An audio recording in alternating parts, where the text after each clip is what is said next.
అది మొదటి 5 రాష్ట్రాల్లో ఉండేటటువంటి నిరుద్యోగం ఎక్కువగా ఉండేటటువంటి రాష్ట్రాల్లో హర్యానా ఒకటి నిలబడుతుంది. దాని మీద ఇంకోటి ఏంటి అని అంటే ఈ డిఫెన్స్ లో తీసుకొచ్చినటువంటి మార్పులండి. భారతీయ జనతా పార్టీ తీసుకొచ్చినటువంటి ఒక ప్రధానమైనటువంటి రీఫార్మ్ తీసుకొచ్చింది కదా, ఆ రీఫార్మ్ అగ్నివీర్ రీఫార్మ్ తీసుకొచ్చింది.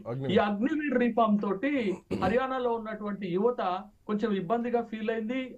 ఇది నష్టం చేస్తుంది అనేటటువంటి అభిప్రాయం వాళ్ళకి కలిగింది. కాబట్టి యూత్ లో కూడా భారతీయ జనతా పార్టీకి మైనస్ జరిగింది. ఈ ఫ్యాక్టర్స్ అన్ని కూడా భారతీయ జనతా పార్టీకి ఓటమికి దారితీస్తున్నాయి అనేటాడు. ఇంకో విచిత్రమైన విషయం ఏంటంటే శ్రీకాంత్ గారు, ఎన్నికలు జరగక ముందే ఫలితం తేలిన రాష్ట్రంగా నేను భావిస్తున్నాను.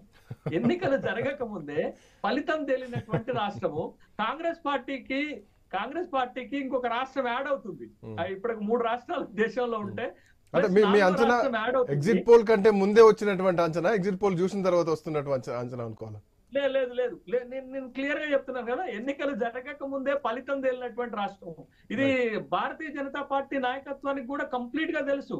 కానీ భారతీయ జనతా పార్టీ ఏంటంటే ఎన్నికలకు ముందే చేతులు ఎత్తేసే పార్టీ కాదు. కాబట్టి అక్కడ ఒక ఫైట్ చేసింది, ఖచ్చితంగా ఫైట్ చేసింది. మీరు చూడండి, అక్కడ లోక్సభ ఎన్నికలకు ముందే భారతీయ జనతా పార్టీ గమనించింది ఏంటంటే మనోహర్ లాల్ ఖట్టర్ నాయకత్వంలో భారతీయ జనతా పార్టీని గెలిపించలేమనే ఉద్దేశంతో అక్కడ ఒక సోషల్ ఇంజనీరింగ్ ఫ్యాక్టర్ తీసుకొచ్చారు. ఓబీసీలను తన వైపుకు తిప్పుకోవటం ద్వారా ఎన్నికల్లో గెలవాలనే ప్రయత్నం చేస్తూ నాయబ్ సింగ్ సైనిని ముఖ్యమంత్రిగా చేశారు. ఆ ప్రయత్నం విఫలమైంది. లోక్సభ ఎన్నికల్లో 2019లో 10కి 10 లోక్సభ స్థానాలు భారతీయ జనతా పార్టీ గెలిస్తే మీకు ఇక్కడికి వచ్చేసరికి 2024కి వచ్చేసరికి షేర్ అయిపోయింది. కంప్లీట్ 50-50 షేర్ అయిపోయింది. 5 భారతీయ జనతా పార్టీ గెలిచింది, ఇంకొక 5 వీళ్ళు గెలిచారు. ఇంకొక విషయం ఏంటంటే భారతీయ జనతా పార్టీ 5 గెలవటంలో ఒకటి నవీన్ జిందాల్ కురుక్షేత్రం నుంచి గెలిచారు. కాంగ్రెస్ పార్టీ నుంచి అప్పటికప్పుడు వెళ్లిపోయినటువంటి నవీన్ జిందాల్ అక్కడ కురుక్షేత్ర లోక్సభ స్థానం నుంచి గెలవటం వల్లనే భారతీయ జనతా పార్టీ 5 గెలవగలిగింది. కానీ భారతీయ జనతా పార్టీ పోటీ చేసింది 10, కాంగ్రెస్ పోటీ చేసింది 9. ఆప్ ఒకటి వదిలిపెట్టింది. ఆ వదిలిపెట్టినటువంటి దగ్గర ఆప్ ఓడిపోయి భారతీయ జనతా పార్టీ గెలిచింది.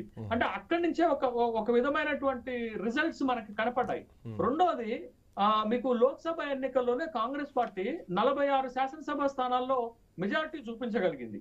బట్ ఇప్పుడు ఆ సంఖ్యను ఇంకొక 10 పెంచారు, ఇంకొక 10 చోట్ల పెంచారు. రెండోది, మీకు ఇంకొక 4-5 గంటల్లో ప్రచారం పూర్తి అవుతుంది అనంగా ఒక కీలకమైన పరిణామం జరిగింది హర్యానాలో. ఏంటి అనంటే గతంలో కాంగ్రెస్ పార్టీ ప్రదేశ్ కాంగ్రెస్ పార్టీ అధ్యక్షుడిగా పనిచేసిన అశోక్ తన్వార్ భారతీయ జనతా పార్టీలోకి వెళ్లారు.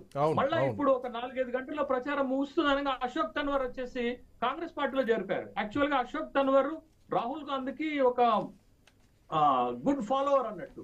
ఆ ఫాలోవర్ తోటి రాహుల్ గాంధీ పక్కన చేరిపాడు. పొద్దునేమో భారతీయ జనతా పార్టీకి ప్రచారం చేసి సాయంత్రానికి వచ్చేసరికి రాహుల్ గాంధీ పక్షంలో చేరిపోయినటువంటి క్రమంలో అశోక్ తన్వార్ కూడా ఎస్సీ కమ్యూనిటీలో మంచి పలుకుబడి, మంచి పాపులారిటీ ఉంది.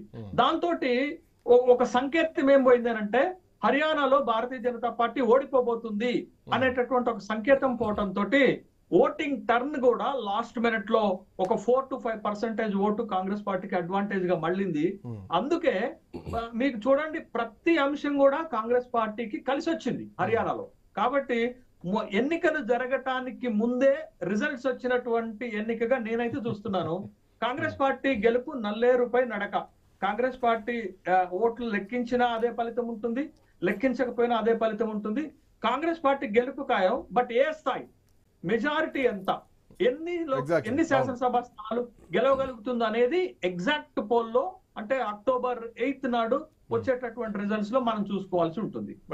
దానికి భిన్నంగా కశ్మీర్ లో హంగ్ వచ్చినప్పటికి కూడా కాంగ్రెస్ పార్టీకి సక్సెస్ అయినట్టే. ఎందుకనంటే భారతీయ జనతా పార్టీని జమ్మూ కాశ్మీర్ లో అధికారంలోకి రాకుండా చేయడంలో కాంగ్రెస్ పార్టీ సక్సెస్ అయినట్టుగానే మనం భావించాల్సి ఉంటుంది.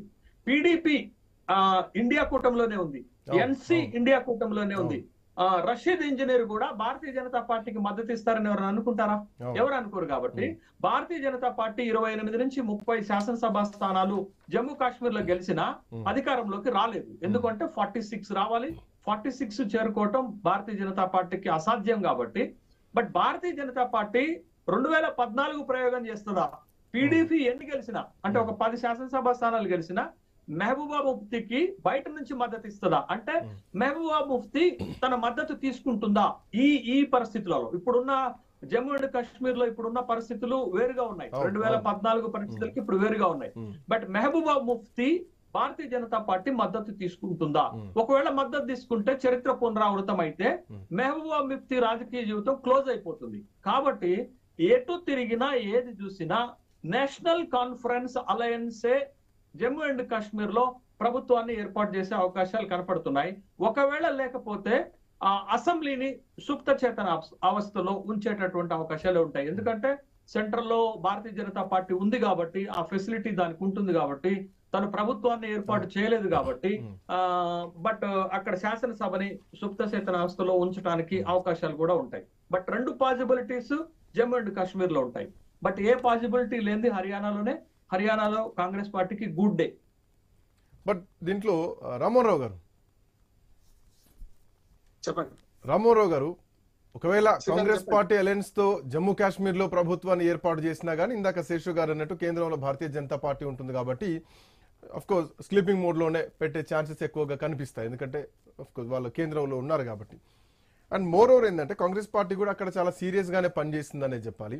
బట్ ఇక్కడ భారతీయ జనతా పార్టీకి ఉన్నటువంటి ధీమా ఏంటంటే ఒక నానుడు ఉంటుంది, కాగల కార్యం గంధర్వులే తీరుస్తారు అన్నటువంటి ఆ పరిస్థితి కోసం ఎదురు చూడకుండా ఒక గ్రౌండ్ వర్క్ చేస్తూ చాలా పక్కా ప్రణాళికతో 4-5 సంవత్సరాలు పనిచేసి ఆర్టికల్ని రద్దు చేశారు. 370(35A) ఆర్టికల్ని తొలగించడం భారతీయ జనతా పార్టీ కేంద్రంలోకి వచ్చిన తర్వాతనే సాధ్యమైంది.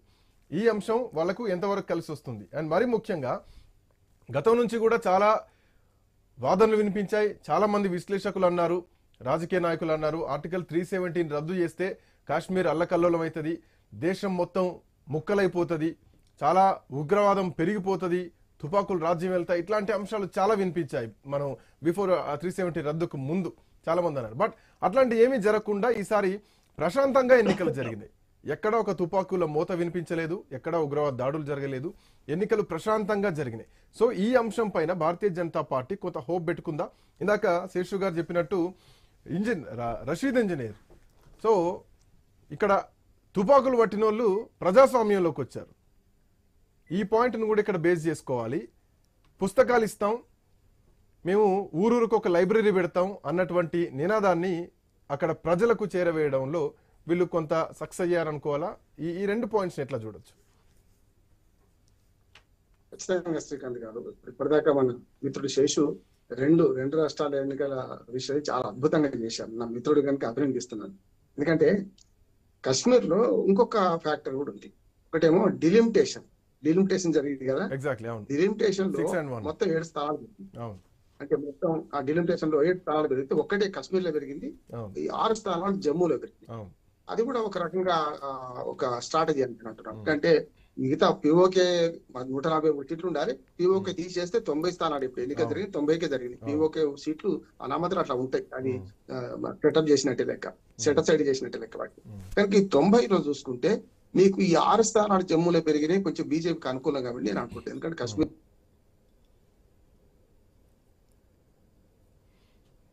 ఐ థింక్ నెట్వర్క్ ఇష్యూ ఉన్నట్టుంది. విజయ్ గారు ఎట్లా చూడొచ్చు?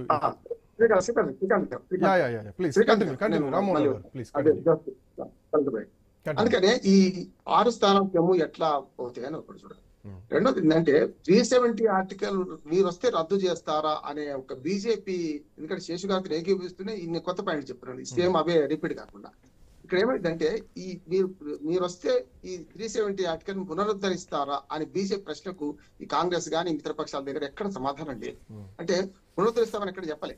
ఎందుకు లేదంటే నోట్ల రద్దు వల్ల కొంత మంచి పత్రం కూడా వచ్చింది. నోట్ల రద్దు వల్ల మన ఇప్పుడు రాళ్ళు విసిరే వాళ్ళు తగ్గిందని, అది వేరే. కాశ్మీర్ పరిస్థితి చాలా కారణాలు ఉంటాయి. కరుణ సాగుకి ఎన్ని కారణాలు, కాశ్మీర్ లో రాజకీయాలకు అన్ని కారణాలు. కానీ ఆ రాళ్ళు విసిరే వాడి సంఖ్య తక్కువైంది అనేది వాస్తవం.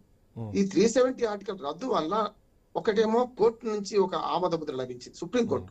దేశ అత్యున్నత న్యాయస్థానం నుంచి ఒక ఆమోద ముద్ర లభించింది. అంటే ఇప్పుడు దేశంలో పూర్తి స్థాయిలో కలిసిందని. మనం ఎప్పుడు కూడా నేను న్యాయవాదిగా చెప్తా, ప్రతిసారి కూడా ఏ చట్టం వచ్చినా ఎక్సెప్ట్ జమ్మూ కాశ్మీర్ అంటే నాకు కూడా బాధనే ఉంటుంది నిజంగా చెప్పానంటే. అంటే సరే అక్కడ పరిస్థితి వేరు, తెలంగాణకు కాశ్మీర్ చాలా దగ్గర పోలికలు, ఆ ఉద్యమాలలో పనిచేసిన వాళ్ళం కనుక అక్కడ మాత్రం కాశ్మీర్ కు వర్తించదు అనే దగ్గర నుంచి వాళ్ళ దేశంలో కలిసింది అని ఒకటి వచ్చింది. సరే 2 కేంద్ర పాలిత ప్రాంతాలైనా కానీ బీజేపీ ఒక కొత్త హామీ ఏమి ఇచ్చిందంటే అవసరమైతే పార్లమెంట్ సాక్షిగా అట్లాగే మనకు సుప్రీంకోర్టు కూడా అఫిడవిట్ చేసింది. ఏమనంటే మేము వచ్చే ప్రభుత్వం వచ్చిన తర్వాత అసెంబ్లీ ఏర్పడిన తర్వాత కొత్త అసెంబ్లీ ఏర్పడిన తర్వాత మనకు రాష్ట్ర హోదా ఇస్తాము అనే మాట కూడా బీజేపీ అన్నది.